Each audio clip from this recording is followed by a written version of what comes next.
We will start from verse 113 of Surah Al-Baqarah, which says, "The Jews say, the Christians have nothing to stand on, and the Christians say, the Jews have nothing to stand on, although they both recite the scripture. Thus the polytheists speak the same as their words. But Allah will judge between them on the day of resurrection concerning that over which they used to differ." In Al-Qurtubi, it is mentioned that the reason for the revelation of this verse is that the Jewish rabbis and the people of Najran exchanged disputes in front of the Prophet, accusing each other of not being on anything, meaning not on a religion or not on a belief. Thus, the verse was revealed when they argued with each other in front of the Prophet. After they left, the verse was revealed to the Prophet in the manner we heard. This simply means, as I emphasize every time, that the Quran was alive and vibrant with the events happening on the ground. It was just a dispute between two parties. Its echo transitioned to begin on Earth, starting as a truly human, earthly act with an independent will. A human will completely independent of God's will. And its echo transitioned directly to God or through the Prophet Muhammad. God knows best. Personally, I don't know whether the Prophet informed God or if God knew directly. I don't know about this, and I can't give a verdict on it. Then the Quran came as a response, or the verse came, meaning as a response to this dispute, to address this dispute, to narrate this dispute, to confirm the news, to record an event that occurred on the ground. We conclude from this that the Quran began on earth, started with humans, began in time and place, and ended in the heavens with God, meaning it ascended from earth to the heavens as a human event bound by time and space. Then it descended from God to earth as a divine, heavenly statement. I believe it's clear like that, and I don't have any questions or anything about this verse. I just wanted to say that there's always a state of debate, meaning maybe 95% of the Quran, as we've seen, from the beginning of Surah Al-Baqarah until now, the main event maker in it is the human. Okay, 114. And who is more unjust than those who prevent the name of God from being mentioned in his mosques, and strive for their ruin?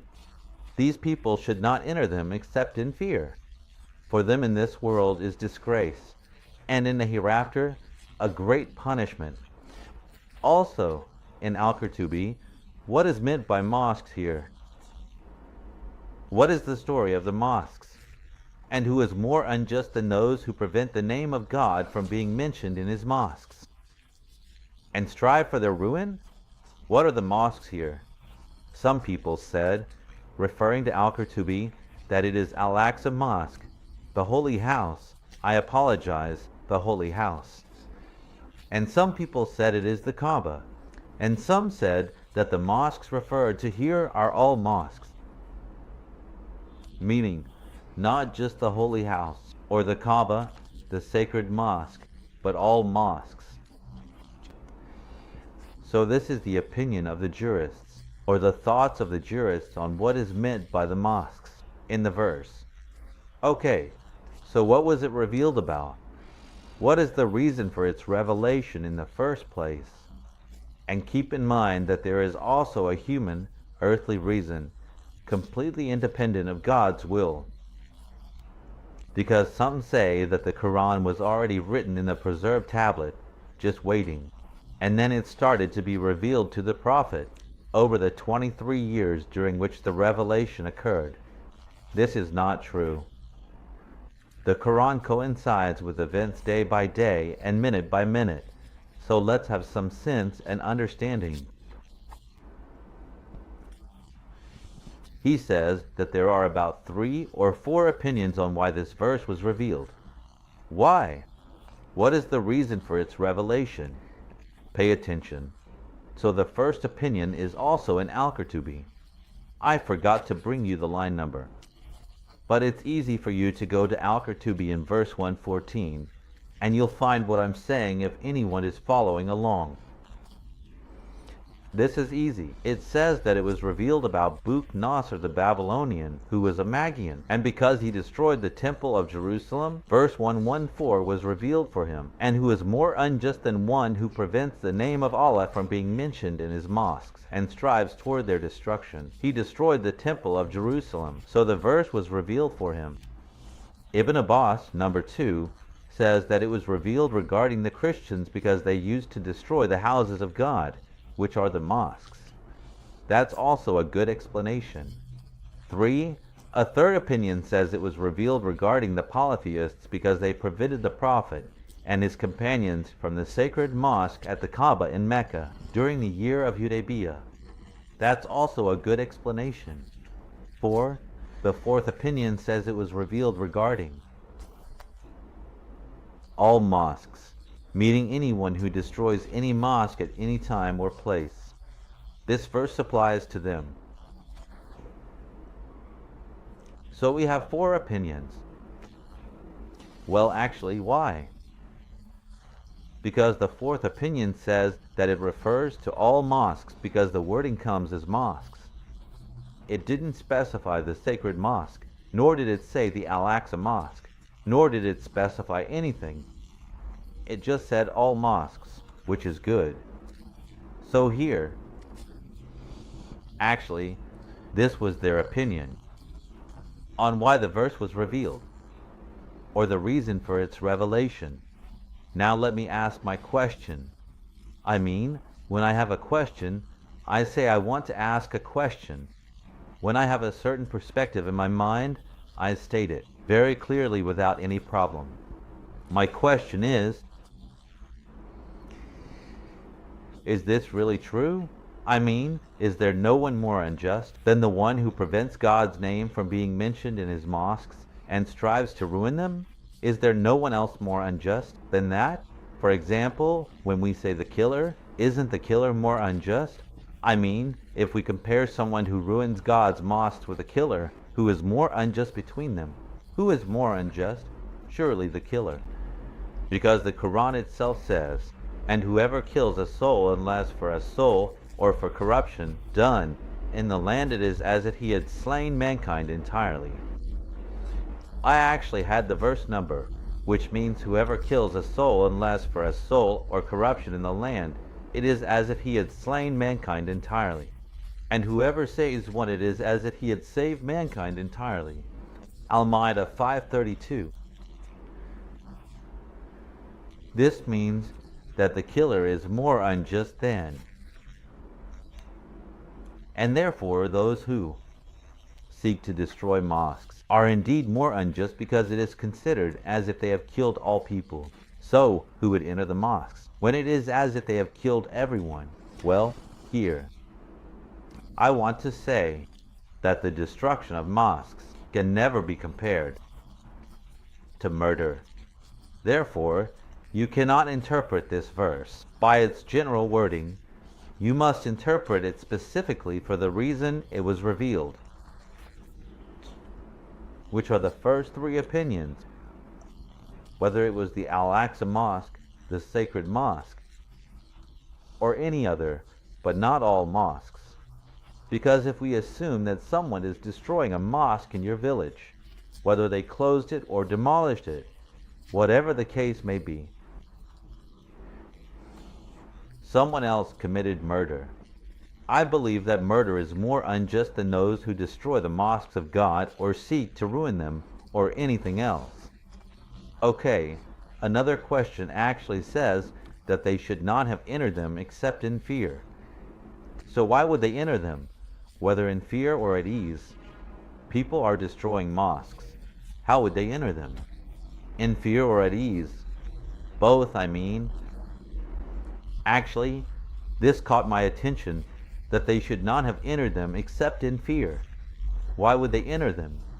If they are the ones destroying them in the first place, that was the real question. Verse 115 To God belongs the east and the west. So wherever you turn, there is the face of God. Indeed, God is all-encompassing. In fact, Ibn Kathir mentions the reason for the revelation of this verse here. Ibn Abbas said that the first thing to be abrogated in the Quran was the direction of prayer, Qibla. Why? Because, as Ibn Abbas explains, when the Prophet migrated from Mecca to Medina, God commanded him to face Jerusalem as the Qibla for 17 months. All right? Good. Then this was abrogated, and he was told to change it from Jerusalem to the sacred mosque in Mecca, meaning the Kaaba. The sacred mosque surrounds the Kaaba in Mecca, so make that your Qibla after about 16 or 17 months. All right?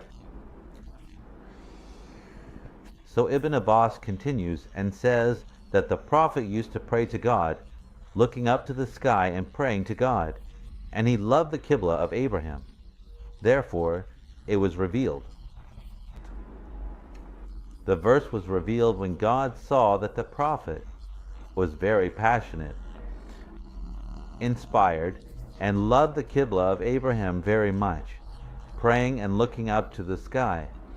So the verse was revealed. We have certainly seen the turning of your face toward the heaven until it said, so turn your faces toward it. Here too, turn your faces toward it. Here as well, the same thing. Here as well, the process of turning when the Prophet prays to God, what is revealed to him? God says to him, we have certainly seen the turning of your face toward the heaven. Turning your face toward the heaven means that you are looking up to the sky. We see that you are looking up to the sky, and we see that you wish for your Qibla to be the Qibla of Abraham. The Qibla of Abraham, I apologize. And what does it mean? We have certainly seen the turning of your face toward the heaven up to the point where it says turn your faces toward it. Here the Jews said, what did they say? They said that the Prophet Muhammad's Qibla was initially towards Jerusalem, and then he changed it to the sacred mosque. So here the Jews are saying, what turned them away from their Qibla? What made them turn away from their Qibla from Jerusalem to the sacred mosque? What turned them away from their Qibla that they were upon? What changed the Qibla of the Muslims, meaning the Prophet Muhammad and his companions? What changed it? So God, pay attention. The Jews are asking, what turned them away from their Qibla that they were upon? God immediately reveals this in the context of debate. And pay attention, the words of the Jews are part of the Quran. The words of the Jews, verbatim, are part of the Quran. So what turned them away from their Qibla that they were upon? God revealed, to God belongs the east and the west. This is part of the verse we are discussing. And also, wherever you turn, there is the face of God. In truth, we also want to move forward a bit, because I see that time is running out. But this was the reason for the revelation of the verse. Anyway, 1:16, and they say, God has taken a son. Glory be to him. Rather, to him belongs whatever is in the heavens and the earth. All are devoutly obedient to him. Anyway, I mean, of course, the Quran is quoting the Jews saying, and they said. Who said it? The Jews. And what did they say? God has taken a son. Glory be to him. Rather, to him belongs whatever is in the heavens and the earth. All are devoutly obedient to him. How can he have a son or daughter as they claim, when he owns everything in the first place? This was verse 116. The real question here is, who is the speaker? Is it God speaking because it says, and they said, God has taken a son? Up to this point, it's clear. And then it says, "Glory be to him." Rather, to him belongs, not to me, God. So, there is someone speaking about God. Who is the speaker here? Is God saying about himself, rather, to him belongs the dominion of the heavens and the earth? Is God speaking about himself in the third person? We need to think about what we read with conscious and aware minds, without fear in any case. 117 says, "The originator of the heavens and the earth and all that is within them, including the stars, planets, and all celestial bodies."